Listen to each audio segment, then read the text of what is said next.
So in this chapter, we're going to explore the different possibilities of using different pots and containers for your grow, and how well your plants are going to grow in them.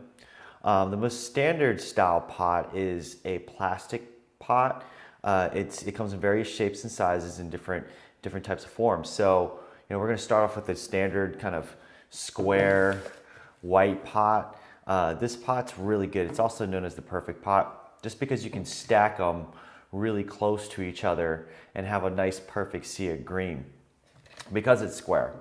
You can see that it has all these little drainage holes in here. A lot of times if you grow this in hydro or cocoa, you'll see a bunch of roots coming out of the side, which indicates it's having pretty vigorous growth.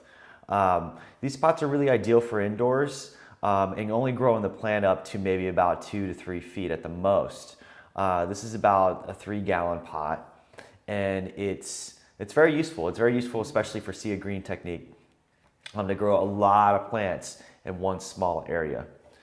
This is another type of pot. It's smaller, obviously. It's a 2-gallon pot, and it has these little ridges and holes so you can slide it into other pots, just in case you want to do a different style of gardening. It's a pretty decent sized pot. These things can sit next to each other. You probably only want to grow your plant maybe up to about 1.5 feet tall with a pot this size. Because like I said, they come in different various sizes. They come in 1 gallon, they come in 2 gallons, 3 gallons, 3.5 gallons, 5 gallons, all the way up to 20 to 25 gallons, depending on the style of pot that you're getting. And then we also have another bigger plastic pot here. Obviously this is a 5-gallon pot.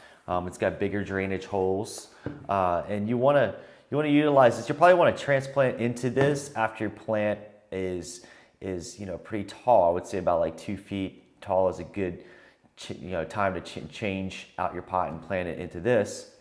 And also you want to be careful not to get root bound. Like say I started off with this pot and my plant's 3 feet tall. That's way too tall for this pot, just because the roots need space inside of here. When the roots are all encompassed in here, and I've always to pull this out and it's just to be covered in roots, that means it's root bound. You'll notice that on a plant, it'll start looking like it's not totally healthy, like it's just not feeling well, but you can't really put your finger on it. Well, this could be the solution, is by changing out of your pot into a bigger pot, and your plant will be much healthier. Now I know this for a fact that if you have, let's just say I grew in this all the way to the end of flowering, and my plant was 3 or 4 feet tall, you're not going to get a really nice yield off that, just for the fact that it doesn't have enough root space to grow inside of here. When that happens, the plant just realizes that it's at a threshold and it can't go any farther. And for that reason, it won't push anymore.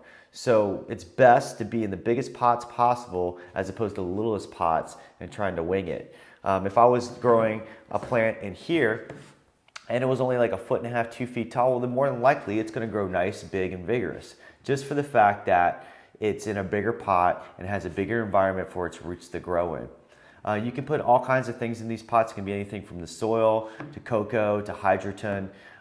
Even there's rock wool will work in here if you get they come in bags where it's just small little chunks of rock wool. You can stick those in there, perlite, things like that. But relatively any medium can fit inside of these, and you're able to grow to the maximum height all the way. Now, the rigidness of it makes it to where you can't really, you can only stack so many in a room. And it's good that they are rigid so they don't fall apart or fall over or anything. But in the same sense, you got to count out how much space you have in the room in order to get a certain amount of pots in there and a certain amount of plants in there. So definitely keep that in mind when you're choosing the type of pot that you're using when you want to start your indoor garden, because it always makes a difference. You're going to have to end up using a 5-gallon pot towards the beginning of flowering when you get out of the veg states, just because you want to make sure that the plant has enough root space to grow and it's going to go nice and big. So pros and cons, plastic pots are good, but in the same sense, they take up a lot of space, especially when you're done and you're trying to stack them somewhere, they take up space. They don't really let the roots breathe that much.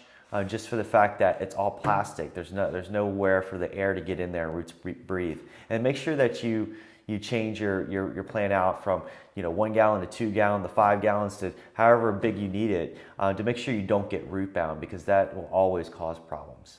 So that ends our chapter for plastic pots.